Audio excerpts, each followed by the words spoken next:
전능하신 하나님 아버지, 하나님은 오늘도 우리에게 말씀 주시며 믿음 안에서 든든히 서가라고 권면하십니다. 하나님 말씀 듣고 믿음 안에서 든든히 서가는 우리 축복의 성도들 되게 도와주옵시고, 특별히 아버지는 베드로후서, 요한일서, 요한이서, 유다서를 통해서 사이비 이단들, 잘못된 신앙인들을 쫓아가지 말고 믿음 안에서 단단히 서가라고, 튼튼히 서가라고 하시는 말씀 잘 기억하며 믿음 안에서 승리하는 우리 축복의 성도들 되게 도와주옵시고, 주님 앞에 섰을 때 하나님이 우리에게 맡기신 모든 크고 작은 사명들 잘 감당했다 칭찬 들을 수 있는 축복의 성도들 되게 하옵시고, 주님께서 십자가에서 구원을 이루시고 우리에게 믿음 주셨사오니 그 믿음 잘 지키게 하시고 간직하게 하시고 자라게 하시고 하나님께 영광 돌리는 복된 성도들 되게 하옵소서. 구원하신 예수님의 이름으로 기도드립니다. 아멘. 우리 하나님 말씀 같이 봅니다. 요한일서 2장 1절에서부터 6절까지 우리 하나님 말씀 2장 1절부터 6절까지 한 절씩 교도하겠습니다. 나의 사랑하는 자들아, 내가 이것을 너희에게 쓰면 너희로 죄를 범치 않게 하려 함이라. 만일 누가 죄를 범하면 아버지 앞에서 우리에게 대언자가 있으니 곧 의로우신 예수 그리스도시라. 저는 우리 죄를 위한 화목 제물이니 우리만 위할 뿐 아니요 온 세상의 죄를 위하심이라. 우리가 그의 계명을 지키면 이로써 우리가 저를 아는 줄로 알 것이요. 저를 아노라 하고 그의 계명을 지키지 아니하는 자는 거짓말하는 자요 진리가 그 속에 있지 아니하되. 누구든지 그의 말씀을 지키는 자는 하나님의 사랑이 참으로 그 속에 온전케 되었나니 이로써 우리가 저 안에 있는 줄을 아노라. 저 안에 거한다 하는 자는 그의 행하시는 대로 자기도 행할지니라. 아멘. 아멘. 오늘은 이 요한일서 2장 1절에서 6절에 있는 말씀을 지키는 자. 우리가 하나님 앞에서 이 말씀을 지켜가야 되는데, 자, 오늘 하시는 말씀이 무슨 말씀이냐 하면, 한마디로 말하면 이 요한일서는 이단, 그 다음에 사이비, 이들로부터 신앙을 지켜라. 이 말씀에 신앙을 잘 지켜라. 지켜라. 다시 말하면 이 교회 안에 이단들이 들어왔단 말이에요. 이단들이 들어왔으니까 그 믿음을 잘 지켜라. 그래서 쉽게 말하면 이런 말씀이에요. 교회 안에서 신앙을 잘 지키라 그러니까 성도들이 믿음을 또 이 요한의 말씀을 듣고 또 신앙을 또 잘 지켰어요. 그러니까 이 이단은 또 어디로 찾아오냐면, 이단들이 이제는 교회 안에서 활동을 하는 게 아니고 개인 가정집으로 또 찾아가는 거예요. 이단들은 교묘해요, 그죠? 그래서 우리가 잘 아는 것처럼 그 전에 여호와 증인이라든지 그다음에 몰몬교라든지 뭐 이런 이단들은 꼭 찾아가는 게, 신천지도 그렇고 교회 붙은 집에 교회 붙은 집에 찾아가 가지고 그래도 1대1로 막 그냥 이렇게 어떻게든 전도하고 막 그냥 쉽게 말하면 가라지를 막 뿌리는 거예요. 그래서 하나님의 말씀을 갖다 놓고요. 그래서 우리 사랑하는 성도님들 신앙생활 오래 했지만 요한일서, 요한이서, 유다서, 베드로후서를 그렇게 읽어도 오늘날 우리에게 찾아오는 이단들이 이게 이단인지 아닌지 구분하기가 참 어려워요. 그래서 뭐냐면 이 당시에도 똑같이 그냥 쉽게 말하면 건전한, 하나님 앞에서 바로 서 있는 건전한 교회, 또 건전한 목사, 이 분들의 그냥 설교만 듣고 오른쪽으로 가자 그러면 오른쪽으로 같이 가고, 왼쪽으로 같이 가자 그러면 왼쪽으로 같이 가고, 그러면 믿음 안에서 승리할 수 있다는 것을 깨닫기를 주의 이름으로 축원합니다. 그런데 중요한 것은 여기서 보면 무슨 말씀이냐 하면, 그래서 교회 안에서 이렇게 그 당시에는 나중에 말씀을 전할 기회가 있겠지만 오늘도 그 당시에는 성경책을 가진 사람들이 있어요, 없어요? 없어요. 아직도 완전 계시도 되지 않았고 이 말씀을 예를 들어서 그 초창기에 교회들이 너무너무 많은데 요한 1서, 요한 2서, 요한 3서, 이 요한 서신을 쓰면 주로 아시아의 에베소 교회를 중심으로 있는 그 주의 교회들란 말이에요. 그러니까 한 교회 줘봤자 뭐 그 교회만 읽게 되는 거죠. 그러니까 성도들은 첫째로는 그 하나님의 말씀이 기록이 되어져도 너무 오늘처럼 인쇄술이 발달되고 이렇게 많지가 않기 때문에 성경을 가지고 신앙생활을 할 수 있는 확률이 거의 없다고 생각을 해야 돼요. 그러니까 이것을 가지고 있는 교회는 그냥 주의 종들만 좀 가지고 있고 그 다음에 또 주의 종들도 다 가지고 있는 거 아니고 하나님 앞에 기도해서 이 각 교회들마다 이단은 주의 종들이 이렇게 체크를 해서 이거는 아니다 싶으면 우리 이거는 잘못됐습니다. 그렇게 얘기한단 말이에요. 그 다음에 그래서 첫째는 성경책을 갖고 있을 수가 없는 상황. 그 다음에 두 번째로는 오늘날 우리가 이렇게 글을 다 알고 있지만 옛날에는 80% 이상 90%가 글을 모르는 경우가 대반이란 말이에요. 글을. 우리나라 같은 경우에도 뭐 해방되었을 때만 해도 80% 정도가 글을 모른단 말이에요. 그전에는 조선시대 같은 경우에는 80%가 아니고 거의 90% 이상이 글을 몰랐고 그 다음에 이제 1882년 우리나라에 복음이 들어오면서 선교사들이 우리에 이제 와서 이 학교를 세워줬단 말이에요. 학당이라 그러면서 학당. 그 전에는 조선시대에는 서당 그랬잖아요. 서당. 그러다가 이제 선교사들이 들어와서 학당, 그래서 배제 학당 해가지고 중학교, 배제 고등학교 세워지고 이화 학당 해가지고 세워지고 뭐 이렇게 됐단 말이에요. 그때부터 그렇게 세워져 가지고 그렇게 해도 광복되어질 때 글씨 모르는 사람이 80% 이상이었다. 그러니까 2000년 전에는 뭐 얼마나 심하겠어요. 그렇잖아요. 그러니까 신앙생활 잘 할 수 있는 방법이 유일하게 그냥 교회에 와가지고 하나님의 말씀 듣고 그 말씀 기억하고 그 말씀대로 살아가고 하는 그것밖에 없었단 말이에요. 그래서 지난주에 1장에 딱 핵심적인 얘기가 1장에 두 가지 말씀을 하셨단 말이에요.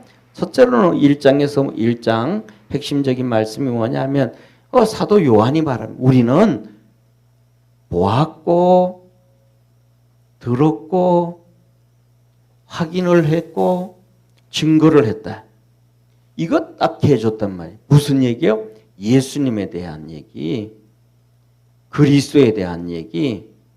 이 얘기를 구약 성경에서 들었고 그것을 그분이 직접 오셔가지고 신약에서 우리에게 친히 보여주셨고 나타나셨고 가르쳐 주셨고 확인했다. 그러니까 딴소리 하지 마라.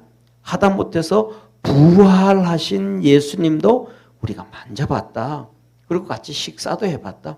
그런데 그분이 영이 아니었다. 부활체였다. 한번 따라 합시다. 부활체였다. 그러니까 영이라 그러면 이렇게 만져지지가 않잖아요. 그죠? 만져지지가 않잖아요. 그런데 예수님은 부활체이기 때문에 만지면 만져졌다. 귀신은 음식을 못 먹잖아요. 그러니까 제사를 그렇게 지내도 음식은 절대로 축이 안 나잖아요. 그죠? 떡도 그대로 있고 과일도 그대로 있고 밥도 그대로 있고 국도 그대로 있고 귀신은 먹지를 못한단 말이에요. 그런데 예수님은 음식을 드시더라. 고기도 부활하신 예수님이 고기도 드시더라. 그런데 같이 얘기하시다가 갑자기 쑥 하고는 그냥 사라져 버리셨다. 문 다 꽁꽁 잠가 놨는데 그냥 이 공간 쑥 그냥 사라져 버리시는 그 영적인 존재와 같다. 그게 부활체다. 그러니까 예수님의 육체가 너희들이 얘기하는 것처럼 영은 거룩하고 육은 악하고 그래서 예수님은 육은 구원하지 못했고 육은 악하기 때문에 죄를 마음대로 지어도 괜찮고 영혼만 구원받으면 된다 하는 이런 영지주의 이것 정말 잘못됐다. 사도 요한이 우리가 다 내가 직접 확인했다. 그러면서 하는 얘기가 이게 첫 번째예요. 그 다음에 두 번째 그러면서 한 얘기가 무슨 얘기냐면 좀 전에 말씀드렸던 것처럼 성경책도 없고 뭐 확인할 길도 없고 그러니까 우리가 같이 교회에서 교회는 뭐예요? 예수 그리스도의 몸이라 그랬잖아요. 그렇죠? 교회는 예수 그리스도의 몸이니까 우리가 아는 것처럼 교회에 모여서 예배 드리고 기도하고 찬송하고 그다음에 식사하고 교제하고 성경 공부하고 이것이 뭐냐? 자 보세요. 그렇게 하면 예배 드리면 누구와 예배 드려요? 주의 종과 예배 드리잖아요. 그죠? 같이 이렇게. 그다음에 또 식사할 때도 같이 식사하잖아요. 성경 공부할 때도 같이 그러자 하잖아요. 또 우리가 금요 기도해야 한다고 기도할 때도 같이 기도하잖아요. 또 문제가 있고 힘들면 우리가 하면서 예배드리면 우리가 이렇게 하면서 힘들 때 목사님 내가 좀 요새 힘든데 좀 기도 좀 해주세요. 병 들었는데 좀 기도 좀 해주세요. 또 내 마음이 좀 그런데 기도 좀 해. 우리 집에 약간 문제가 있는데 기도 좀 해주세요. 하고 기도 부탁도 하고 기도도 받고 그러잖아요. 그죠? 그런 이런 교제가 예배를 드리는 이런 교제가 이 성도와 주의 종과의 교제인데 이것은 곧 예수 그리스도와 하나님과의 교제라. 그 교회에서 그냥 그렇게 자연스럽게 신앙생활하고 예배드리는 이 모든 것들이 이 주의 종과 교제하는 건데 하나님과 교제하는 것이요 예수님과 교제하는 것이다. 그렇게 말씀하셨단 말이에요. 그럼 오늘 우리가 여기서 이렇게 예배를 드리면 누구한테 예배 드리는 거예요? 하나님께 예배 드리는 거잖아요. 기도를 하면 누구한테 기도하는 거예요? 하나님한테 하는 거잖아요. 예배를 드려도 예수님한테 하는 거고. 그렇죠? 이게 그렇다. 그러니까 이렇게 자연스럽게 신앙생활 교회 안에서 그냥 그대로 주의 종의 얘기를 듣고 쭉 따라가면 그냥 신앙생활 잘하게 되어지고 이단과 사이비들에게 빠지지 않게 된다. 그랬단 말이에요. 그러니까 성도들이 이제 그렇게 신앙생활 하는 거예요. 쉽게 말하면. 그래서 교회 안에 뭐 다른 사람이 이단들이 와서 가르치고 뭐 교회 안에서 또 이제 뭐 소그룹씩 모여가지고 자기들 나름대로 뭐 은사 받았다 그러고 뭐 했다 그러는 사람들이 예를 들면 소그룹으로 모이고 이렇게 하다 하는데 보니까 아니거든요. 그러니까 주의 종이 그거 아니다 하지 마라. 그거 하지 마라. 그러니까 성도들이 이거 이단들이구나. 그래서 이제 다 안 하게 되어진단 말이에요. 믿음 안에서 살아가니까 이 이단들이 이제는 어디로 찾아오냐면 가정집으로 찾아오는 개인 집안, 개인적으로 띵똥아 누구 엄마 그냥 그러면서 와가지고 이제는 교회 안에서 하는 게 아니고 바깥에서 개인 집에서 하는 거예요. 개인 집에서. 그래서 오늘날도 보면 개인 집에서 이렇게 찾아오는 이단들과 사이비들이 많이 있단 말이에요. 그러면서 하는 얘기가 뭐냐면 이런 얘기의 특징이 절대로 우리 만나서 성경 공부하는 거 이건 비밀이니까 교회에 가서 성도들한테 절대로 얘기하지 마라. 담임 목사한테 절대로 얘기하지 마라. 우리가 이 모인다는 거 절대로 얘기하지 마라. 이런단 말이에요. 그거는 뭐냐 하면 100% 이단이고 사입이기 때문에 그러는 거예요. 정정당당하고 바른 것 같으면 절대로 그런 얘기하지 않는단 말이에요. 그러니까 이단이기 때문에 잘못되기 때문에 그래. 그런데 들어보면서 분별력 없이 다 쫓아가면서 그래요. 그렇게 간단 말이에요. 자, 그래서 사도 요한이 하는 얘기가 뭐라고 사도 요한이 말씀을 하고 계시냐 하면 이렇게 말씀을 하고 계는 거예요. 자, 우리 요한 2서. 요한 1서에서 이렇게 하니까 2서에서는 가정집으로 찾아와서 떠들기 시작하는 거예요. 두 번째 쓴 것이 요한 2서잖아요. 자, 요한 2서 1장 10절, 11절 같이 한번 읽습니다. 10절, 11절. 요한 1서 10장 1장 10절 11절 시작.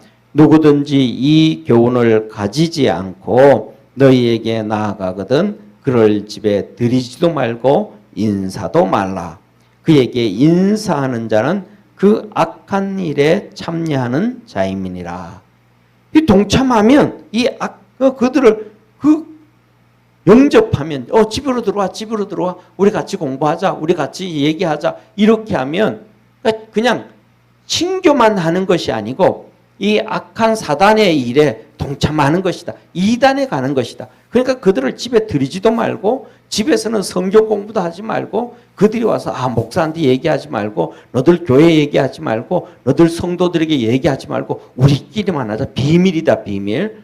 내가 당신을 위해서 기도해 보니까 당신 집에 말이야 어둠이 가득 차 있고 이 문제가 심각한데 우리가 좀 기도해 줘야 되고 며칠 동안 성경 공부해 줘야 되고 뭐 해야 된다. 이런 것들이 전부 뭐예요? 이단이다 이 말. 이단. 잘못됐다. 그래서 우리가 믿음 안에서 깨어있는 축복의 우리 성도가 되어지기를 주의 이름으로 축원합니다. 그래서 이 두 가지를 이렇게 말씀을 해주고 계시단 말이에요. 그래서 이 1장의 핵심이 이거예요. 이것을 얘기하면서 이제 집에 들이지 말라 이 말은 2장으로 가는데 자 그래서 하시는 얘기가 오늘 첫째 2장 1절에 보면 성경을 쓰신 이유 하나님께서 성경을 왜 우리에게 주셨는가 성경을 쓴 이유를 말씀한단 말이에요. 자 2장 1절 한번 같이 봅니다. 나의 자녀들아 내가 이것을 너희에게 쓰면 너희로 죄를 범치 않게 하려 함이라. 이 뭐 하는 거예요? 성경을 쓴 이유가 첫째 뭐 하기를 위함이다고요? 죄를 짓지 않기 위해서. 죄를 짓지 않게 하기 위해서 이 성경을 쓴다. 이 성경을 쓴다. 자 보세요. 모세 오경을 썼단 말이에요. 모세가 오경을 쓸 때까지 사람들이 얼마나 많은 죄를 지어. 성경을 보면 전부 다 죄 짓지 말라고 성경을 쓰는 거예요. 자, 나라마다 그 다음에 지역마다 사람들이 사는 모습이 다 달라요. 그렇잖아요. 그죠? 예를 들면 우리나라하고 북한하고 같은 민족인데 똑같은 죄를 지을까요? 전혀 다르죠. 또 서울하고 그다음에 이 호남하고 같은 죄를 지을까요? 생각이 다르고 가치관이 다르고 삶이 다르면 그 죄를 짓는 모습들이 전혀 달라요. 또 그다음에 지도자가 누구냐에 따라서 국민들이 또 죄를 짓는 것이 전혀 달라요. 그러니까 고린도 교회가 죄를 짓는 거예요. 그러니까 너희들은 이런 죄를 짓고 있다. 이런 문제를 없애라. 그러니까 고린도 교회는 처음부터 그러잖아요. 벌써 고린도 전서를 얘기하면서 예를 들면 고린도 전서를 얘기하면서 이 3장으로 넘어가면 대부분 뭐예요? 교회 안에서요. 파당 만드는 거는 죄다. 아볼로파 만들고 게바파 만들고 바울파 만들고 누구파 만들고 교회 안에서 그룹 만들어 가지고 자기들끼리 움직이고 이거는 뭐다? 죄다. 예를 들어 가지고 뭐냐 하면 오늘날 우리가 좀 큰 교회 같은 경우에는 이 파당이 이런 구분된 게 많아요. 예를 들면 뭐 교사 모임, 학교 교사들, 초등학교 교사 모임, 중학교 교사 모임, 고등학교 교사 모임, 그다음에 대학교 교수들 모임, 그 교수들 중에서도 때에 따라서는 교수들을 중심으로 해서 법조인들 모임, 또 상담사들 모임, 이런 모임을 갖는단 말이에요. 그런데 그 모임을 갖는 특징들이 뭐냐 하면 쉽게 말하면 서로 전체에 도움을 주려고. 그러니까 초등학교 교사들의 모임을 가지고 있으면 초등학교 학부모님들이 가서 그들에게 상담을 받을 수도 있잖아요. 그런 방향으로 해서 좋은 유익하게 하기 위해서는 괜찮지만 그냥 끼리끼리 어울리는 거는 하나님께서 기뻐하지 않는다. 기뻐하지 않는다. 그래서 이렇게 교회 파당이 생겨지면 안 된다. 이렇게 얘기하시는 거예요. 그래서 우리 하나 고린도 교회가 그 파당을 만들었단 말이에요. 그래서 그거는 안 된다. 그리고 그 다음에 누가 더 좋다? 예를 들어 가지고 뭐 뻔하잖아요. 예를 들면 아볼로가 목회를 했고 베드로가 목회를 했고 이 고린도에 보면 이 누굽니까? 바울이 개척을 했고 그랬단 말이에요. 그러면 그들이 다 지나가고 가보면 야 그래도 뭐니 그래도 설교는 베드로가 최고더라. 예를 들면 그리고 두 번째로는 야 뭐니 해도 구약 성경 같은 것은 그래도 아볼로가 최고더라. 그리고 그다음에 그래도 뭐니 해도 영적 지식과 이 지식의 부분에서는 사도 바울을 쫓아가지 못하더라. 그래서 나는 지식 좋아하니까 바울파. 나는 그래도 뭐 부흥회 잘하더라고 뭐 이런 거 잘하니까 베드로파. 나는 또 아볼로파. 이렇게 사람들이 그 누구는 좋더라 이렇듯 이거 안 된다. 주의 종들은 다 똑같다. 설교를 잘하든지 못하든지 그다음에 뭐 이렇든지 다 똑같다. 그래서 그들은 다 하나님 앞에서 각자의 은사를 받았고 각자 하나님 앞에 상을 다 받았다. 예를 들어서 아볼로는 뿌렸고 나는 물을 주었으되 자라게 하시는 분은 오직 하나님이시라. 그들은 각자 상을 다 받았다. 그렇게 이제 고린도 교회부터 시작해서 쭉 이제 얘기를 한단 말이에요. 그리고 5장에 가면 고린도 지방은 전부 다 음란의 마귀가 꽉 차 있단 말이에요. 고린도 교회는. 그래서 이 신상이 있는데 이 우상 숭배하는 데 가면 우상 숭배 주위에가 완전 세상 말로 하면 사창가예요. 그 여자들이 제사장이 여자예요. 여자. 그 여자들이 전부 그러니까 제사를 지내고 마지막에는 이 타락한 행위들을 한다면 타락한 행위들. 그것이 구원을 준다. 성결해진다. 이런 표현을 쓴단 말이에요. 그러니까 거기에 익숙하고 있다 보니까 온 고린도 전체가 그냥 타락되어진 거예요.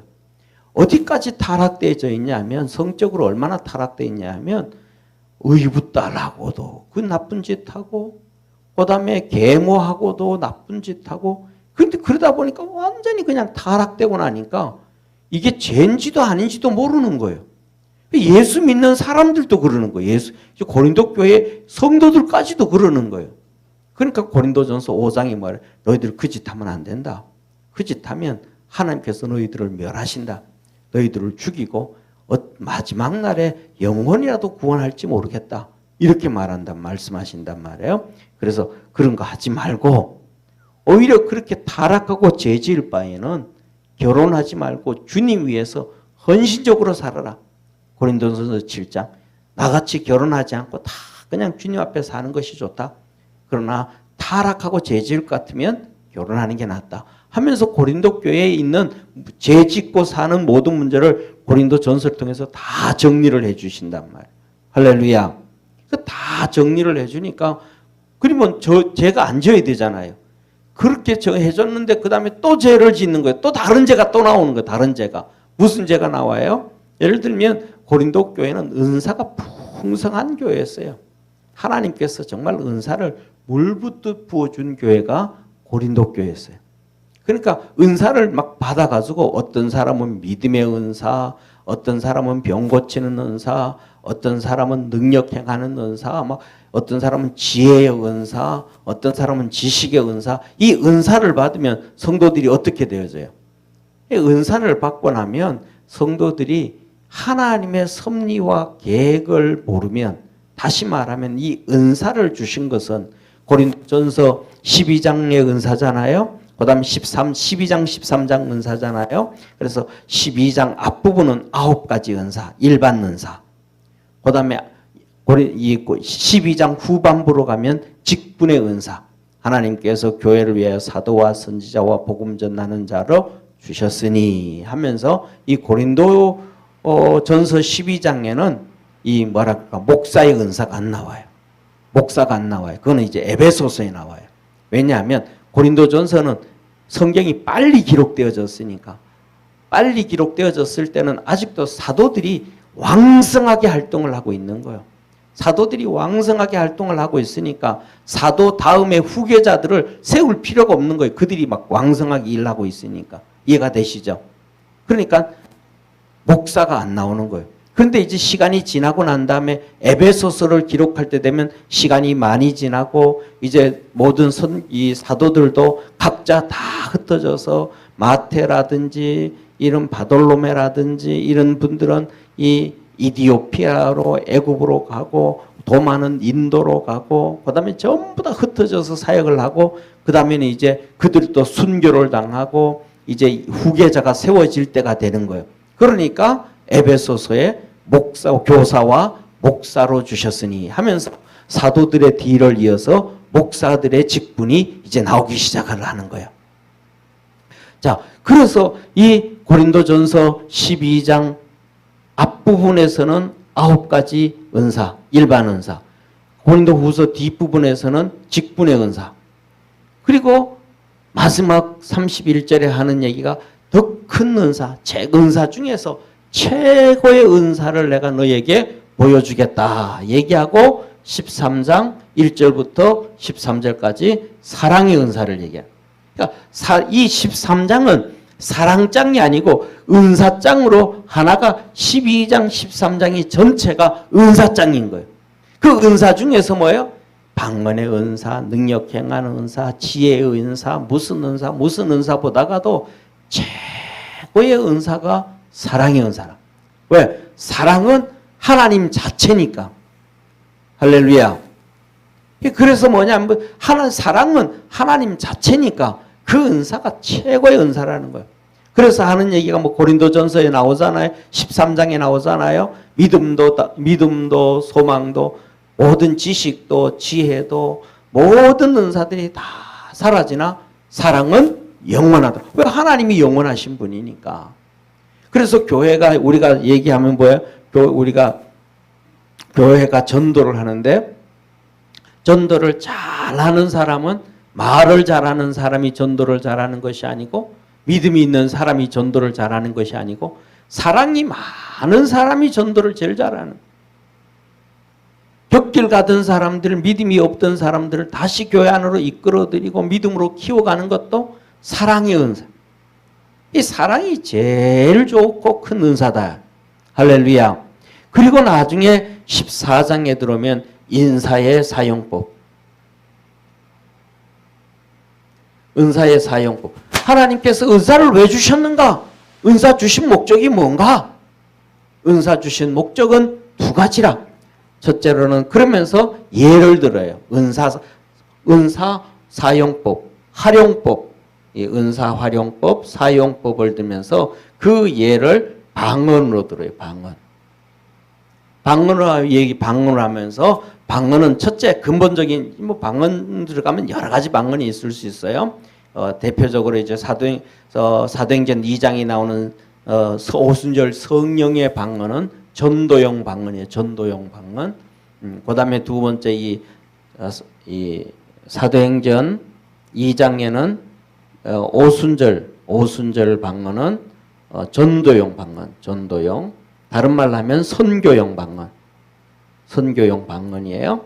그다음에 우리가 이 안에 오면 이제 고린도서로 이제 고린도서까지 들어오면 이제 그때가 되어지면 이제 뭐가 특징이 되어지냐 하면 두 가지 방언이 이상으로 나오기 시작하는 거예요. 그래서 이제 이 방언이 첫 번째로는 이런 이 오순절 방언은 전도용 방언, 그다음에 두 번째로는 말씀용 방언.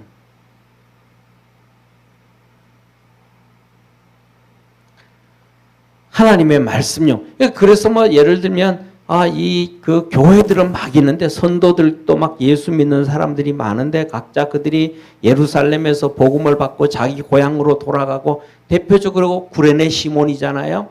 구레네 시몬이 와가지고 예수님의 십자가를 지고 가고 그 다음에 예수님 부활한 걸 믿고 있게 되니까 예수님을 믿는단 말이에요. 예수님을 믿었는데 자기 고향으로 가니까 유대인들밖에 없는 거예요. 예수 믿는 사람들이 자기들밖에 없는 거예요. 그래서 자기들 가가지고 전도하는 거 예수님이 우리의 구세주다고 막 전도하고 해갔더니 전도해가지고 예를 들어서 한 10명, 20명 정도가 예수 믿게 됐단 말이에요. 그러면 10명, 20명 정도 세워진 교회는 있는데 거기에 뭐가 없어요? 목자가 없는 거예요. 목사가 없는 거예요. 사도도 없고 선지자도 없고 복음 전하는 자도 없고 교사도 없고. 그래서 이들이 모여가지고 하나님 앞에 예배를 드릴 때 하나님께서는 은사를 사용하신 거예요. 방언의 은사. 할렐루야. 그래서 방언의 은사를 주셔가지고 그 예배 드릴 때 방언의 은사를 주어가지고 한 사람이 방언을 하게 하고 그 다음에 또 다른 사람에게는 통역의 은사를 주는 거예요. 통역의 은사.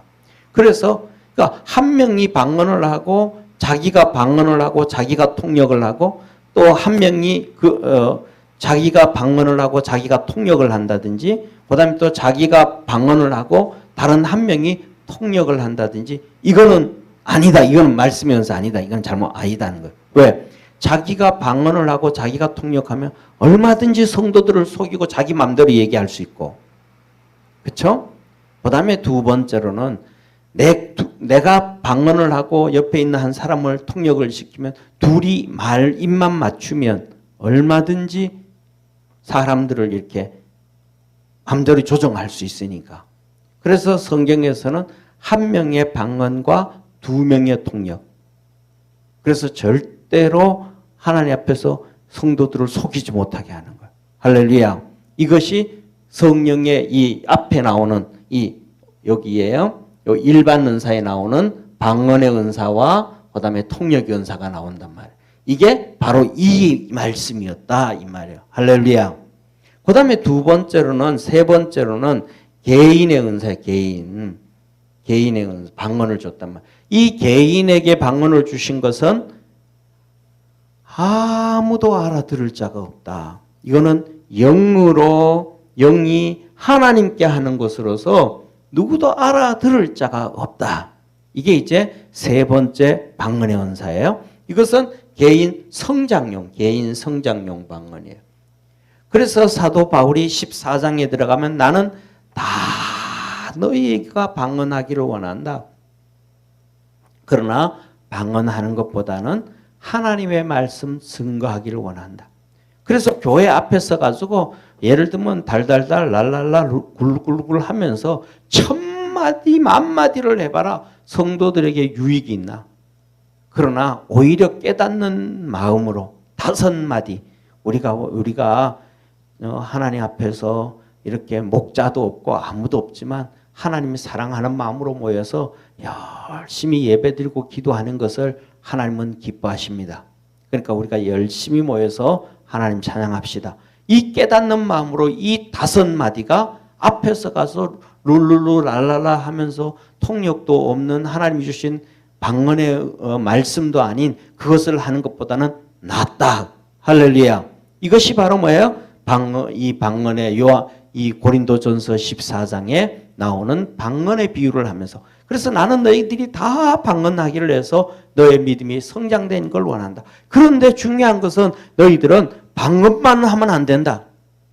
그래서 고린도전 14장의 말씀 나도 방언으로 하고 마음으로 하고 난 누구보다가도 사도 바울이 누구보다가도 나는 방언으로 많이 기도하지만 방언으로도 하고 마음으로도 마음이 뭐예요? 내 말로 바울 같은 경우에는 모국어가 히브리어잖아요. 그런데 제2 모국어가 또 헬라어잖아요. 그러니까 그는 언어에 태어나면서부터 헬라어를 사용했고 태어나면서부터 히브리어를 사용했으니까 하나님께서 사도 바울을 사도행전 9장에 부를 때는 사울아 부른단 말이에요. 히브리어로 부른단 말이에요. 그래서 뭐냐 하면 바로 이렇게 사도 바울이 이 은사에 대해서도 할 때 개인 성장용 방언 이것보다는 말씀에 깨닫는 것이 나는 더 좋다. 왜? 방언은 개인을 유익케 하고 하나님의 말씀은 교회를 유익케 하고 할렐루야. 교회를 유익케 한다라는 것은 성도 전체를 유익케 한다.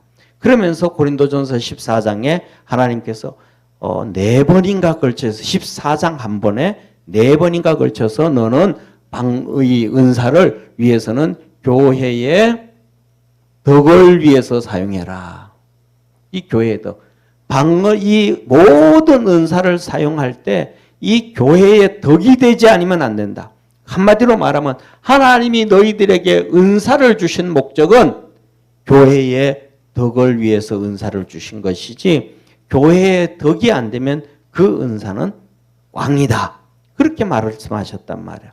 그런데 자, 은사를 받은 사람들의 특징이 뭐예요? 예를 들면 우리나라에 50년대, 60년대 초에 통일교를 만든 문선명이 있잖아요. 그 문선명이 같은 사람도 교회 안수 집사였단 말이에요. 또 박태선 씨도 그렇고 박태선 장로라 그러잖아요. 그 교회 안수 집사였는데 그들에게는 하나님이 특별한 은사를 주셔서 신유의 은사를 주셔서 막 병든 자를 고치고 능력을 행하고 이런 엄청난 역사가 있었단 말이에요. 그러니까 뭐가 되는 거예요? 교회의 덕이 되어서 겸손해져야 되는데 은사를 받고 나면 사람들이 교만해져 버린단 말이에요. 그래서 전부 그 교만에 사단 마귀가 다 잡고 끌고 가버리는 거예요. 그래서 통일교도 만들고 뭐 전도관도 만들고 우상 숭배하게 되어지고 악한 길로 가버렸단 말이에요. 그래서 하나님께서는 교회의 덕을 위해서 해라. 그런데 고린도 교회는 그러면 교회의 덕을 위해서 겸손했을까요? 겸손하지 않았을까요? 은사를 받은 사람은 겸손하지가 않는다. 겸손하지 않으니까 그 다음에는 또 많은 죄를 또 지으니까 고린도 후서를 기록하는 거예요. 고린도 후서를 기록하면서 1장 뭔 얘기예요? 너희들이 좀 겸손 좀 해라 하면서 하신 말씀이 예수 그리스도를 말씀하세요. 예수님은 하나님 앞에서 예하고 아니요함이 없었느니라. 예수님은 전부 다 예하기만 했다. 그래서 우리도 예하고 받으면 모든 것에 있어서 나쁠 게 아무것도 없다. 할렐루야. 그 죄를 이 은사를 받아가지고 죄를 짓고 있으니까 은사를 통해서 죄를 지으면 안 되고 교회에 덕을 씌워야 되는데 죄를 짓게 되어졌다. 그러니까 모든 성경을 이렇게 얘기하면서 너희들은 뭐 하지 말라? 죄 짓지 말라.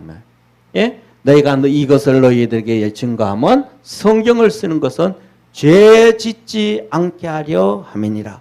너희들도 이단 따라가고 사이비 따라가고 하면 죄 짓게 되어진다. 그래서 죄 짓지 않게 하기 위해서 이 성경을 기록한다 하면서 우리가 하나님 앞에 말씀을 하시는 거예요. 그래서 가장 쉬운 거는 뭐냐 하면 우리가 하나님 앞에서 겸손하면 되어짐을 깨달으시기를 바랍니다. 우리가 살아가면서 보세요. 일반적으로 뭐 이렇다 하고 딱 그렇게 결론 내릴 수는 없지만 우리가 일반적으로 보면 아이들은요 건강합니다. 일반적으로.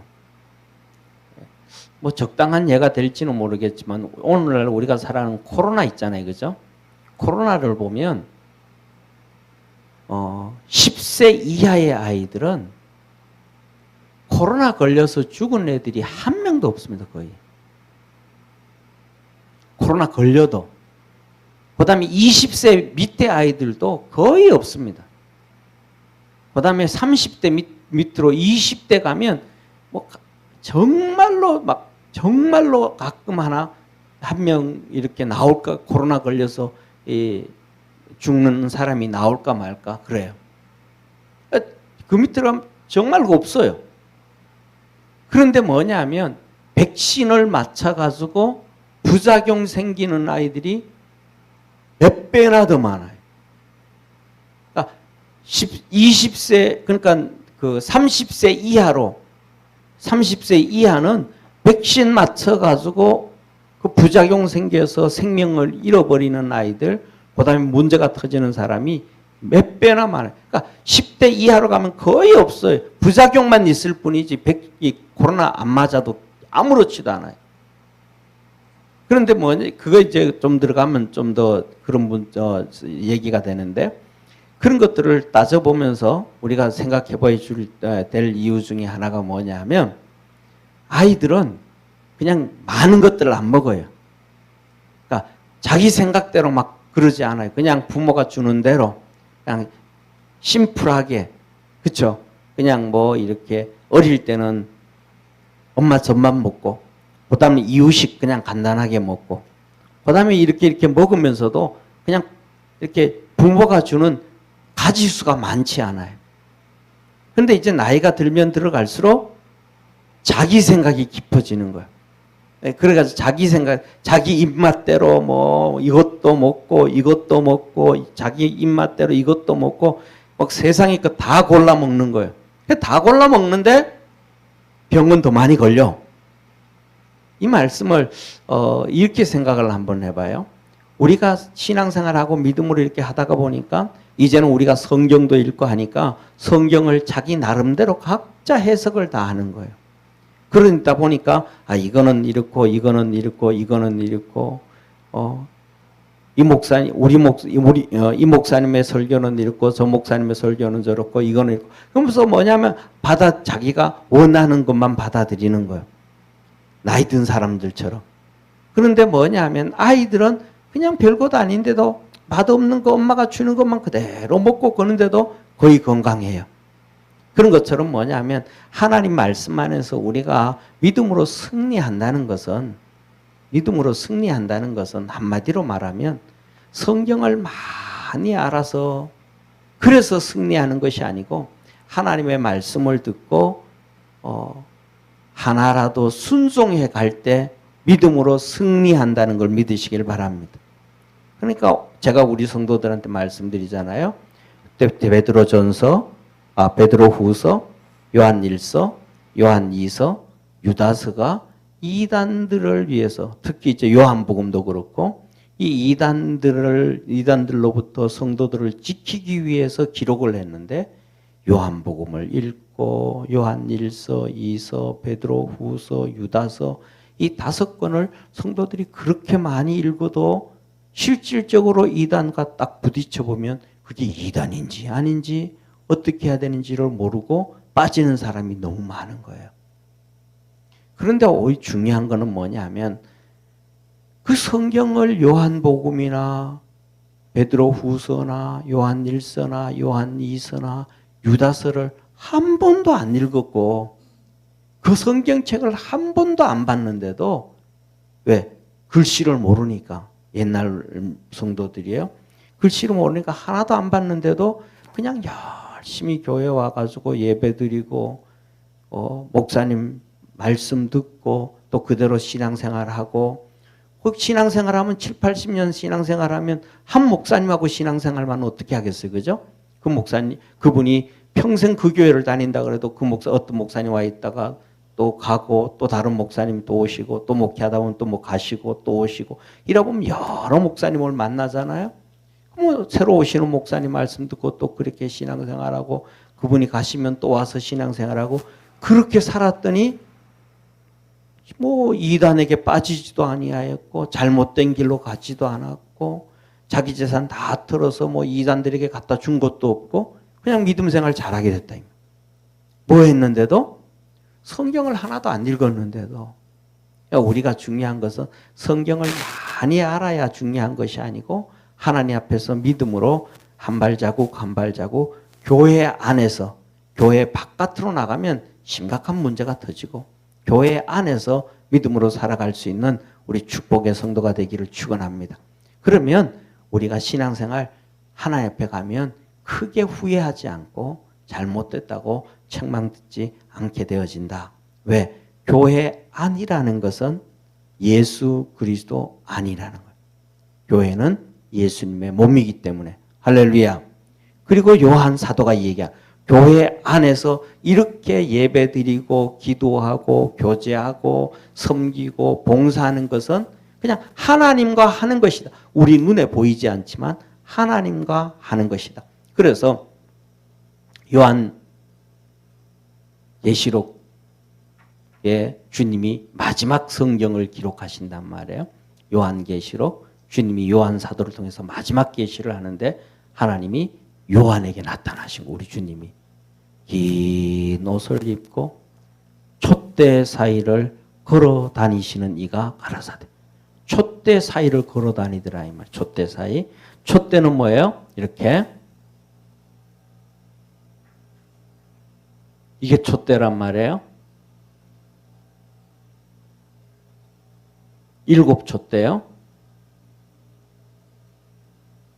이 7촛대는 구약 성전에 보면 여기가 법궤가 있고 하나님의 방, 법궤가 있고 들어오면 여기에 떡상이 있고 이 만나 7개, 12개 이스라엘 백성 12지파 얘기하고 예수 그리스도의 몸을 얘기하는 거예요. 우리에게 생명을 주신다. 내가 너희에게 주는 이 떡은 영원히 너희들에게 주는 영생의 떡이라. 그리고 그 다음에 이 앞에 뭐예요? 이 향단이 있다면 향단. 항상 24시간 피워놓는 향단. 뭐 제사장들이 기도하는 거. 이거는 우리 주님을 얘기한다면 하나님 우편에 앉으신, 우편에서 우리를 위해서 항상 기도하시는, 오늘 여기에 본문 말씀 보면 2절의 말, 1절과 2절의 말씀에서요. 1절 후반부 같이 한번 봅시다. 넘어가면 만일 우리가 범죄하면 아버지 앞에서 우리에게 뭐가 있으니? 대언자가 있으니 곧 의로우신 예수 그리스도라. 예수님께서 하나님 우편에 계시단 말. 이 하나님 여기에 우리 보이는 향단, 항상 우리를 위해서 기도하고 간구하시는 예수님이 계시다. 그리고 여기다가 촛대를 이렇게 있다 했단 말이에요. 그래서 여기에 불을 피워놓는단 말이에요. 여기는 항상 24시간 불을 피워놔야 돼요. 왜 24시간 불을? 여기는 전부 다 이렇게 완전히 막혀가지고 들어가면 낮에도 깜깜하고 밤에도 깜깜하고 이 촛대에 불을 켜놔야만 밝아진단 말이에요. 이게 7촛대예요. 이 7촛대. 이 7촛대가 뭐냐면 7교회를 얘기한다. 촛대는 교회다 이 말이에요. 교회. 그러니까 우리 주님이 끌리는 옷을 이끌고 촛대 사이로 다니시는 이가 교회 안에서 계시는 우리 주님이라 이 말이에요. 그러니까 우리 주님이 이 자리에 함께 촛대 아산에 계시니까 여기서 우리가 예배드리니까 주님과 예배하는 거예요. 하나님 우리와 함께 하시는 거예요. 촛대 사이에 다니시니가 가라사대. 그래서 요한계시록 1장에 말씀하고 계신단 말이에요. 자, 그러면 우리 요한계시록 1장 이 본문만 보고 오늘은 여기까지 한번 보겠습니다.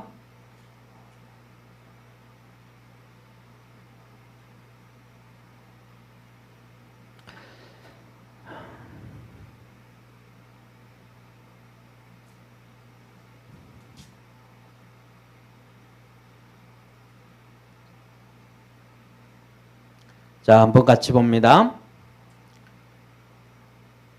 13절 한번 봅니다. 요한계시록 1장 13절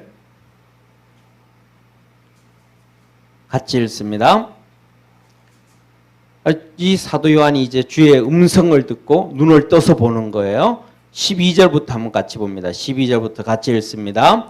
몸을 돌이켜 나더러 말한 음성을 알아보려고 하여 돌이킬 때에 7 금촛대를 보았는데 촛대 사이에 인자 같은 이가 발에 끌리는 옷을 입고 가슴에 금띠를 띠고 그 머리와 털의 희기가 흰 양털 같고 눈 같으며 그의 눈은 불꽃 같고 그의 발 풀무에 단련한 빛난 주석 같고 그의 음성은 맑은 물소리와 같으며 그 오른손에 7 별이 있고 그 입에서 좌우에 날선 검이 나오고 그 얼굴은 해가 힘있게 비치는 것 같더라.